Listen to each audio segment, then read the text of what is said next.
Hello everyone. आज की इस वीडियो में हम लोग बीएचयू में जो एमएससी स्टैटिस्टिक्स एंड कंप्यूटिंग का कोर्स है उसके बारे में बात करने वाले हैं। बहुत ही डिमांडिंग ये कोर्स है। हर साल जब सीयूईटी का एग्जाम होता है तो उसके बाद स्टैटिस्टिक्स एंड कंप्यूटिंग कोर्स का बहुत ही चर्चा होता है। बहुत सारे मिथ भी हैं, वो सारा भी मैं क्लियर करूँगा। और स्टैट्स एंड कंप्यूटिंग से रिलेटेड जितना भी इन्फॉर्मेशन है वो सारा इस वीडियो में मैं आपको देने वाला हूँ। जो भी डाउट्स हैं कि गवर्नमेंट एग्जाम पीएचडी वगैरह में हम लोग जा सकते हैं कि नहीं, एलिजिबिलिटी क्या है, कोर्स करिकुलम क्या है, प्लेसमेंट क्या है, सब कुछ मैं बताने वाला हूँ। और अगर आप इस चैनल पे नए हो और अभी तक से अभी सब्सक्राइब नहीं हो तो प्लीज़ इस चैनल को सब्सक्राइब कर लो। और मैंने डिपार्टमेंट ऑफ स्टैटिस्टिक्स जो सेंट्रल यूनिवर्सिटी ऑफ राजस्थान है उसके बारे में ऑलरेडी एक वीडियो बना चुका है, तो उसे भी आप जाके चेक कर लेना।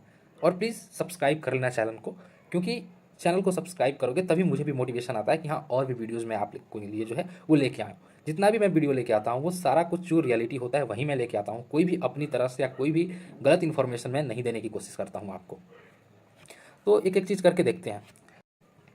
तो थोड़ा सा हम लोग पहले स्टैटिस्टिक्स एंड कंप्यूटिंग के बारे में जान लेते हैं कि देखो, बीएचयू के अंदर जो स्टैटिस्टिक्स एंड कंप्यूटिंग कोर्स है ये डीएसटी सिम्स के अंडर में आता है। ये एक मिथ होता है कि डिपार्टमेंट ऑफ स्टैटिस्टिक्स है ये भी या फिर उसी के अंडर में आता है, तो ऐसा नहीं है। ये डीएसटी सिम्स के अंदर में आता है। डीएसटी का मतलब होता है department of science and technology, और सिम्स का मतलब जो है मीनिंग वो है कि centre for inter disciplinary mathematical science. तो ये जो कोर्स है डीएसटी सिम्स के अंडर में आता है। और डीएसटी सिम्स जो है वो 2007 में जो है बीएचयू के अंदर फाउंड किया गया था। और ये आप कुछ नाम देख सकते हो जो लोग भी उस टाइम पे इस डिपार्टमेंट को बनाने में जो हेल्प अपना किए हुए हैं। तो ये स्टैटिस्टिक्स के फैकल्टी, मैथमेटिक्स के फैकल्टी, कंप्यूटर साइंस के जो फैकल्टी हैं वो सारे लोग मिलके इस डिपार्टमेंट को जो है इस्टेब्लिश किए हैं। अब देखो, centre for inter disciplinary mathematical science, इस डिपार्टमेंट के अंदर 3 कोर्सेज चलते हैं। पहला जिसके बारे में हम लोग चर्चा करने वाले हैं एमएससी स्टैटिस्टिक्स एंड कंप्यूटिंग। एक कोर्स और भी चलता है MSc computational science and application, और एक कोर्स है एमएससी मैथमेटिक्स एंड कंप्यूटिंग। ये तीनों कोर्स एक ही बिल्डिंग में चलता है जिस बिल्डिंग का नाम है डीएसटी सिम्स।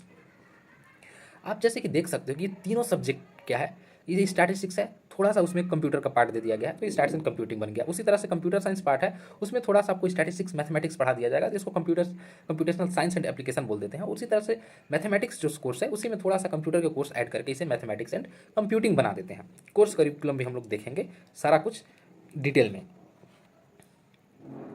तो ये जो डीएसटी सिम्स है ना, ये आपका एक इंटरडिसिप्लिनरी कोर्स है कि मैथमेटिक्स, कंप्यूटर साइंस और स्टैटिस्टिक्स का कम्बिनेशन है। जैसा कि आप तीनों कोर्स देखोगे ना, तीनों को कोर्स में आपको सिलेबस में वही चीज़ दिखेगा कि तीनों कोर्स का कम्बिनेशन है बस। तो ये जो बिल्डिंग है आप देख सकते हो डीएसटी सिम्स का, कि अभी तक से बस एक ही फ्लोर का ये बिल्डिंग है और कंस्ट्रक्शन वगैरह चल रहा है अभी। तो ये मैं आपको अभी जो फ़िलहाल में रिसेंट का ये एक फ़ोटो है मैं लगाया हुआ हूँ कि ये कंस्ट्रक्शन चल रहा है, क्योंकि जो लैब्स वगैरह हैं, जो रूम वगैरह है वो कम पड़ जाते हैं, क्योंकि एक ही डिपार्टमेंट के अंदर 3 कोर्सेज चलते हैं। तो इसलिए ये सारा कुछ कंस्ट्रक्शन पे है और इसे अब डेवलप करने की और भी कोशिश की जा रही है। और यहाँ जो डीएसटी सिम्स है, यहाँ बैचलर्स के कोर्स नहीं चलते हैं, यानी कि यहाँ कोई भी आपको बीएससी के कोर्स नहीं चलते हैं। इस डिपार्टमेंट में बस मास्टर्स के कोर्स चलते हैं, जो मैंने तीनों आपको दिखाया, जो मेंशन था वहाँ पे। और इसके अंडर में आपको कंप्यूटर लैब भी मिल जाएंगे, एक ग्राउंड फ्लोर पे लैब और एक ऊपर जो फर्स्ट फ्लोर है उस पर भी लैब मिल जाएगा।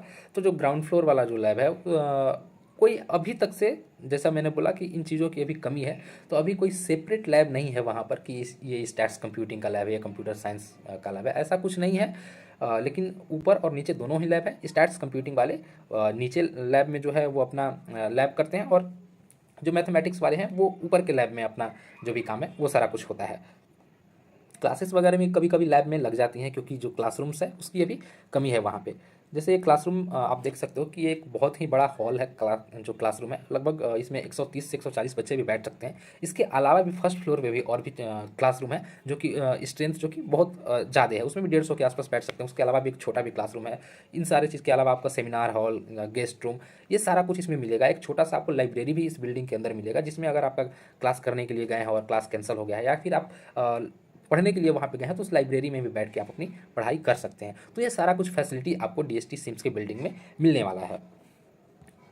अब सीट्स और एलिजिबिलिटी की हम लोग बात करें तो देखो, एमएससी स्टैट्स एंड कंप्यूटिंग जो कोर्स है यहाँ पे आप देख सकते हो कि जो मैक्सिमम है वो 62 है सीट, यानी कि हर साल लगभग 62 सीट्स को ये लोग फिल करने की कोशिश करते हैं। लेकिन जानते ही हो कुछ बच्चे होते ही हैं, 2 बच्चे 3 बच्चे की छोड़ ही देते हैं कोर्स। तो ऐसे करके आपका मतलब स्ट्रेंथ जो है कभी 55, 60 और 2022 में तो ये स्ट्रेंथ और भी कम था, 40 के आसपास था। तो ये सारी चीज़ें थोड़ी वैरी करते रहती हैं, लेकिन ये 62 जो है मैक्सिमम सीट जो है ये उतने पे अपना एडमिशन लेते हैं। जो फ़ी की बात करें तो 40,000 पर एनम है। लोग इसको सेमेस्टर भी बैठ गलती से समझ पड़ते हैं, लेकिन इसका जो फ़ी है पर एनम है 40,000, यानी कि ये 2 साल का कोर्स है, जिसमें से आपको 80,000 का जो है वो खर्चा आने वाला है। एलिजिबिलिटी की बात करें तो आप देख सकते हो कि यहाँ पे बीएससी ऑनर्स या फिर बीए ऑनर्स या फिर बीएससी बीए अंडर 10+2+3 यानी कि वहीं बीएससी यानी कि 10th +2 यानी कि हम लोग जो इंटरमीडिएट और 3 यानी कि जो बैचलर्स का 3 साल का डिग्री होता है। अगर 50% का आपका मार्क्स है और आपने अगर स्टैटिस्टिक्स जो है वो 3 साल अगर अपने ग्रेजुएट में पढ़ा हुआ है ग्रेजुएशन में, तो आप एलिजिबल हैं। ये चीज़ ध्यान रहे कि आपका जो ग्रेजुएशन में स्टैटिस्टिक्स जो सब्जेक्ट है वो 3 साल रहना चाहिए, तभी जाके आप इस कोर्स में एलिजिबल होंगे। उसी तरह से आप यहाँ मैथमेटिक्स एंड कंप्यूटिंग के भी देख सकते हैं और कंप्यूटर साइंस एंड एप्लीकेशन का जो कोर्स है उसमें भी देख सकते हैं। तो मैथ्स एंड कंप्यूटिंग में 50 सीट है और इसमें भी जो है कंप्यूटर साइंस एप्लीकेशन में जो सीट है वो 50 है, और जो फ़ी है इनका भी 40,000 है। तो देखो, अगर जो मैथ्स कंप्यूटिंग के भी स्टूडेंट या फिर कंप्यूटर साइंस एप्लीकेशन के भी जो स्टूडेंट्स इस वीडियो को देख रहे हैं, तो सारा कुछ देखो जो मैं बता रहा हूँ वो सारा कुछ तीनों ही कोर्सेज पे अप्लाई होते हैं, बस प्लेसमेंट को छोड़ के। प्लेसमेंट को छोड़ दो तो सारा कुछ जो मैं बताऊंगा स्टैट्स कंप्यूटिंग के बारे में बाकी कोर्सेज में, तो लगभग वो सारा कुछ मेंशन होने वाला है, और वैसा ही लगभग हाल है तीनों कोर्सेज का। सिलेबस की देखो बात करें तो यहाँ पे आपको दिखेगा कि जो सेमेस्टर 1 है उसमें आपको अब जैसे कि ये देखो स्टैटिस्टिक्स एंड कंप्यूटिंग ये कोर्स है। तो बोला ना कि जैसे बहुत लोग ये समझ पड़ते हैं कि अब तो मतलब मैं एकदम डेटा साइंस ही पढ़ रहा हूँ, पूरा का पूरा मेरा कोर्स स्ट्रक्चर ही अलग हुआ। ऐसा कुछ नहीं है, ये अपने दिमाग से एक वहम निकाल दो। जो भी कोर्सेस आप देख सकते हो सब स्टैटिस्टिक्स है, बस कुछ कोर्सेस हर सेमेस्टर में लगभग आपको एक कोर्सेस बस मिलेगा जिसमें आप थोड़े कंप्यूटर साइंस वाले या फिर डेटा साइंस का बोलो वो चीज़ें पढ़ रहे हो। पहले सेमेस्टर की अगर बात करूँ मैं, तो आप देख सकते हो यहाँ पे कि statistical inference, measure and probability theory, sampling technique and design of experiment, function and numerical computing, computing with R, ये सारा कुछ आपका स्टैटिस्टिक्स से ही रिलेटेड कोर्स है। और आपको एक एक्स्ट्रा यहाँ पे कंप्यूटिंग विद आर का कोर्स ऐड कर दिया गया है। सेकंड सेमेस्टर में भी देखो तो सारा कुछ आपका स्टैटिस्टिक्स का ही कोर्स दिखेगा। एक आपको बस course data mining and statistical pattern recognition, ये कोर्स ऐड कर दिया गया है। थर्ड सेमेस्टर की भी अगर बात करें तो आपको जो 3 जो है वो कंपलसरी कोर्स है, time series, machine learning, multivariate. उसके अलावा आपको 2 चूज करने के लिए रहता है जो कि इलेक्टिव सब्जेक्ट होता है। लेकिन मैं आपको बता देता हूँ कि ये इलेक्टिव आपको यहाँ पे दिख रहा है कि 4-5 है, लेकिन जब आप एडमिशन अगर लेते हो वहाँ पे तो फिर पता चलता है कि सैस वहाँ पे दिया ही नहीं जाता है। नॉन पैरामीट्रिक पढ़ाने के लिए कोई जो फैकल्टी है वो खाली ही नहीं है। तो ये जो इलेक्टिव सब्जेक्ट है वो थोप ही दिया जाता है आपके ऊपर कि आपको बायो स्टैटिस्टिक्स और फिर आपको लाइफ टाइम डेटा एनालिसिस पढ़ना ही है, इस तरह से हो जाता है। माइट भी अगले साल या फिर 2 साल बाद चेंज हो, तो उसकी बात अलग है। जो अभी तक का सिस्टम है मैं उसका बात बता रहा हूँ। अब सेमेस्टर 4 देखा जाए तो इसमें भी आप देखो तो आपको Bayesian statistics, advance regression, computational statistics, सब कुछ आपको स्टैटिस्टिक्स का ही मिलने वाला है। फिर यहाँ पे आपको इलेक्टिव सब्जेक्ट्स मिलने वाला है जिसमें से आप चूज कर सकते हो या फिर जो आपको थोप दिया जाएगा वही आपको पढ़ना है। और एक प्रोजेक्ट होता है इस सेमेस्टर में, और जैसे कि मैंने शिवराज का वीडियो बनाया था, शिवराज में प्रोजेक्ट काफ़ी अच्छे से करा दिया जाता है, यहाँ पे प्रोजेक्ट उतना अच्छा से नहीं होता है। तो ये आपका कोर्स करिकुलम के बारे में हो गया। कोई भी डाउट होगा कोर्स करिकुलम से रिलेटेड आपको तो आप कमेंट करके पूछ लेना। अब देखो फैकल्टी मेंबर की बात करें, जैसा कि मैंने तुमको बताया कि डीएसटी सिम्स के अंडर में 3 डिपार्टमेंट आते, 3 जो कोर्स है वो आता है, स्टैट्स कंप्यूटिंग, मैथ कंप्यूटिंग और कंप्यूटर साइंस एंड एप्लीकेशन। लेकिन नंबर ऑफ फैकल्टी अगर देखोगे आप यहाँ पे, तो आपको बस यहाँ पे 5 फैकल्टी दिखेंगे। यहाँ पे जो एक फैकल्टी है वो लीव कर चुकी हैं, जैसे यहाँ पे 6 है, लेकिन एक ये जो फैकल्टी है वो लीव कर चुकी हैं, तो आपको बस 5 ही फैकल्टी यहाँ पे मिलने वाला है। तो आप एक बार सोच के देखो कि जहाँ पे 3 कोर्सेज चल रहे हों मास्टर्स के, इतने सारे पेपर हैं तीनों सब्जेक्ट में, 5 फैकल्टी कैसे मैनेज करेगा। तो यहाँ पे फैकल्टी का बहुत ही प्रॉब्लम है, और इसी वजह से क्लास लेने के लिए ये लोग कंप्यूटर साइंस डिपार्टमेंट से फैकल्टी बुला लेते हैं। स्टैटिस्टिक्स से, जैसे स्टैट्स कंप्यूटिंग है तो स्टैटिस्टिक्स फैकल्टी से जो है टीचर्स हैं उनको बुलाया जाता है, मैथ से फैकल्टी से टीचर बुलाए जाते हैं। तो इस तरह से करके कैसे भी इस कोर्स को चलाया जा रहा है। जो डिपार्टमेंट ऑफ स्टैटिस्टिक्स से भी फैकल्टी आते हैं तो देखो उनको अपना खुद डिपार्टमेंट ऑफ स्टैटिस्टिक्स में पढ़ाना रहता है, तो सारे फैकल्टीज़ को टाइम नहीं मिल पाता है। तो बहुत ही मतलब मैनेज करके टीचर्स को वहाँ के मना के और यहाँ पे बुलाया जाता है। तो ओवरऑल जो मेरा ओपिनियन है इस चीज़ पे, कहने का मतलब यही है कि अगर आप पढ़ाई को लेके सोच रहे हो कि आपको चीज़ें बहुत अच्छी से पढ़ाई जाएंगी, तो ऐसा बिल्कुल भी नहीं है। क्लासेस वगैरह को लेके वहाँ पे बहुत ज़्यादा ही प्रॉब्लम है। अब देखो कट ऑफ वगैरह की मैं बात करूँ वहाँ पे, तो जो पिछले साल का जो सीन था 2023 में, तो जनरल वगैरह का देखो ये एग्जैक्ट डेटा नहीं है, क्योंकि बीएचयू का जो कट ऑफ वगैरह है वो अ, आपको बीएचयू के पोर्टल पे सबके लिए अलाउ नहीं करते हैं कि आप सब कोई एक्सेस कर पाए। वो जो लोग रजिस्ट्रेशन किए रहते हैं, जो लोग एग्जाम दिए रहते हैं, उन्हीं को बस एक्सेस करने के लिए रहता है। तो ये 2-3 मार्क्स जो है वो ऊपर नीचे हो सकता है। फिर भी एक आइडिया ले लो कि जो जनरल का है स्टैट्स कंप्यूटिंग में, पिछले साल अगर जिनका 135 के आसपास नंबर था तो उनका भी एडमिशन हो गया था। उसी तरह अगर ओबीसी में किसी का 110 115 तक जिनका नंबर था, वो भी उनका भी लास्ट आते आते एडमिशन हो गया था। उसी तरह से आप एसटी एसटी का भी 75 के आसपास रख सकते हो।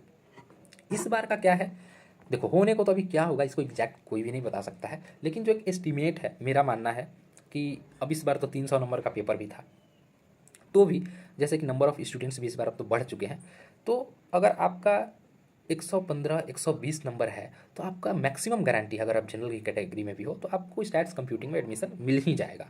उसी तरह से अगर ओबीसी में भी अगर है आपका 100 नंबर के आसपास है तो आपका एडमिशन हो जाएगा। अगर एससी एसटी में भी है तो लगभग अगर आपका 70 नंबर के आसपास आता है तो एडमिशन आपको मिल जाएगा। ये सारी चीज़ें अभी एस्टिमेट है, एग्जैक्ट क्या होगा वो अब एडमिशन के टाइम पे ही पता चलेगा। अब एक ये बड़ा मुद्दा होता है कि स्टैटिस्टिक्स कंप्यूटिंग हम लोग पढ़ेंगे तो हम लोग पीएचडी में फिर एडमिशन ले पाएंगे कि नहीं, अगर जिनको पीएचडी में जाना है। क्या हम लोग आरबीआई जैसे एग्जाम में एलिजिबल है कि नहीं, क्या राजस्थान में जो एसओ का एग्जाम आता है उसके लिए एलिजिबल है कि नहीं। देखो मैं बता रहा हूँ, स्टैटिस्टिक्स कंप्यूटिंग का जैसे कोर्स देखा तुमने, उसमें आपको 90% के आसपास स्टैटिस्टिक्स ही मिलने वाला है।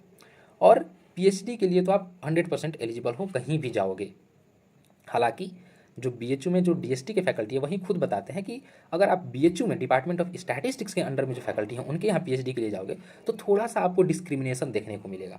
जो स्टूडेंट डिपार्टमेंट ऑफ स्टैटिस्टिक्स से पढ़ के वहाँ पीएचडी करने जा रहा है, जो स्टूडेंट डीएसटी सिम्स में से पढ़ के वहाँ पे पीएचडी के लिए एडमिशन के लिए जा रहा है डिपार्टमेंट ऑफ स्टैटिस्टिक्स में, तो जो प्रोफेसर्स हैं डिपार्टमेंट ऑफ स्टैटिस्टिक्स में वो अपने डिपार्टमेंट को थोड़ा प्रीफर करते हैं।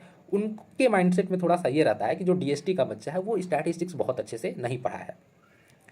बाकी अगर आप एडमिशन की बात करो, अगर आप एक अच्छे लड़के हो तो ऑफकोर्स आपको बीएचयू में भी एडमिशन मिल जाएगा, ऐसी कोई बात नहीं है, लेकिन थोड़ा डिस्क्रिमिनेशन है।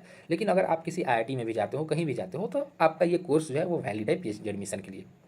आरबीआई की भी मैं बात करूँ तो आप आरबीआई में भी एलिजिबल हो। अगर आप आरबीआई ग्रेड बी का जो है उसका आप सिलेबस अगर देखोगे तो उसमें जैसे लिखा हुआ है कि एमएससी स्टैटिस्टिक्स, या फिर आईआईटी बॉम्बे में जो पहले कोर्स चलता था अप्लाइड स्टैटिस्टिक्स एंड इन्फॉर्मेटिक्स, तो वो क्या कोर्स था, एक अप्लाइड स्टैटिस्टिक्स का ही पार्ट था, तो उनको भी एलिजिबल करके रखा है। तो उसी तरह जो स्टैट्स एंड कंप्यूटिंग है ये एक अप्लाइड स्टैटिस्टिक्स का ही पार्ट है, तो आप आरबीआई के एग्जाम में एलिजिबल रहोगे। बाकी अगर आईएसएस वगैरह जो है ये सब तो आपका ग्रेजुएशन पे ही होता है, यानी कि मास्टर्स आप नहीं भी किए रहोगे तो आप एलिजिबल हैं, तो उसके लिए तो कुछ सोचना ही नहीं है। तो आप जितने भी गवर्नमेंट एग्जाम है, जो पीएचडी एग्जाम है, इन सारी चीज़ों के लिए आपको बेफिक्र रहना है, आप उन सारी चीज़ों में एलिजिबल रहोगे। प्लेसमेंट के लिए देखो मैं बात करूँ तो इसमें भी एक बहुत बड़ा मिथ बना रहता है कि जैसे सीयूटी का एग्ज़ाम होता है उसके बाद लड़के बहुत स्टार्ट्स कंप्यूटिंग की तरफ अट्रैक्ट होते रहते हैं। लाइक आज के टाइम पे जिस तरह से डेटा साइंस का एक माहौल बना हुआ है, तो लोगों को लगता है कि स्टार्ट्स कंप्यूटिंग में पढ़ लूँगा तो मुझे बहुत ज़्यादा प्रेफरेंस मिलने वाला है, मेरा जो प्लेसमेंट है वो आईआईटी के थ्रू हो जाएगा, ये हो जाएगा, ऐसे जैसे तैसे बहुत सारी चीज़ें चलती हैं। बट मैं पहले भी इस पर वीडियो बना चुका हूँ, आई होप कि आप लोग देखे भी होंगे, लेकिन अगर जो नए लोग हैं उनको मैं बताना चाहता हूँ कि जो स्टैट्स कंप्यूटिंग है और जो डिपार्टमेंट ऑफ स्टैटिस्टिक्स का जो एमएससी स्टैटिस्टिक्स है यानी कोर स्टैटिस्टिक्स, दोनों का ही प्लेसमेंट एक साथ होता है। कोई भी कंपनी आएंगी, दोनों बैच के साथ कोई डिस्क्रिमिनेशन नहीं होगा। कंपनी इंटरव्यू लेगी, जिस बच्चे का इंटरव्यू अच्छा होगा उसको वो सिलेक्ट करेगी। आप स्टैट्स कंप्यूटिंग से हो या फिर स्टैटिस्टिक्स से हो, कोई मैटर नहीं करता है। अगर यहाँ पे एज एग्जाम्पल मैं तुमको बताऊँ, अगर एसेंचर कंपनी आती है तो एसेंचर कंपनी में दोनों ही बच्चे अप्लाई करेंगे, चाहे आप स्टैटिस्टिक्स के हो या फिर स्टैट्स कंप्यूटिंग के हो, और जिनका इंटरव्यू अच्छा होगा वो एसेंचर वाले चूज करेंगे। ठीक है, ऐसा बिल्कुल भी नहीं है कि एसेंचर कंपनी आएगी तो स्टैट्स कंप्यूटिंग वाले बैठेंगे, भाई हम तो डेटा साइंस वाले हैं और स्टैटिस्टिक्स वाले नहीं बैठेंगे। इस तरह की कोई भी चीज़ें नहीं है। पैकेज वगैरह की बात करें तो ये आपका 2022-23 में जो स्टूडेंट पास हुए थे उनका ये जो है इन्फॉर्मेशन दिया गया है। जो मीडियन सैलरी था उस टाइम 10 LPA था, हाईएस्ट जो सीटीसी था वो 60, और जो एवरेज है वो 9.1। बाकी आप जॉब प्रोफाइल भी देख सकते हो, data scientist, statistical analyst, business analyst, bio statistician, ये सारा कुछ है। तो ये आपका डेटा जो है दिया हुआ है, आप एक बार पॉज करके और भी अच्छे से देख सकते हो, कुछ अधिक जानकारी लेना होगा तो। बाकी कोई भी दिक्कत होगा आप कमेंट करना प्लेसमेंट से भी रिगार्डिंग। अब हॉस्टल की मैं बात करता हूँ। तो देखो जो मालवीय जी का बगिया है वो लड़कियों के लिए 100% हॉस्टल मिल जाता है, अवेलेबल है, नए हॉस्टल्स भी बन गए हैं। तो जितनी भी लड़कियां हैं उनको बिल्कुल नहीं टेंशन लेना है, सबको हॉस्टल्स मिल जाएगा, आप स्टार्स एंड कंप्यूटिंग में भी रहते हो तो। लेकिन जो लड़कों के लिए हॉस्टल है उसमें थोड़ी कमी है। अब देखो ये बैच साइज़ पे भी डिपेंड करता है, अगर आपका बैच साइज छोटा रहता है तो हो सकता है कि 90% स्टूडेंट को भी जो है हॉस्टल मिल जाएगा। अप्रॉक्स मुझे नंबर नहीं है पता कि कितना नंबर वहाँ पे हॉस्टल है वो खाली रहता है, वो कोई भी एग्जैक्ट नहीं बता पाएगा क्योंकि वो सारा कुछ वैकेंसी पे डिपेंड करता है कि बाकी डिपार्टमेंट में भी कितने स्टूडेंट का इनरोलमेंट हुआ है। तो एक आइडिया मैं तुमको देता हूँ कि देखो सबको हॉस्टल नहीं मिल पाता है। अगर आपका बैच साइज़ छोटा है तो हो सकता है ज़्यादा लोगों को मिल जाए, बैच साइज़ अगर बड़ा हो तो हो सकता है कि कम लोगों को हॉस्टल मिले, ठीक है। लेकिन सबको हॉस्टल अभी के टाइम पे स्टार्स कंप्यूटिंग में नहीं मिलता है। और लास्ट यही बोलूँगा कि सब्सक्राइब कर लेना चैनल को, और जो भी डाउट है वो आप पूछो कमेंट बॉक्स में, और आगे और कॉलेज का जो मैं है वो भी रिव्यू लेकर के आऊँगा। तो आप मेक श्योर कि चैनल पे बने रहना और उन सारी चीज़ों को भी देखना।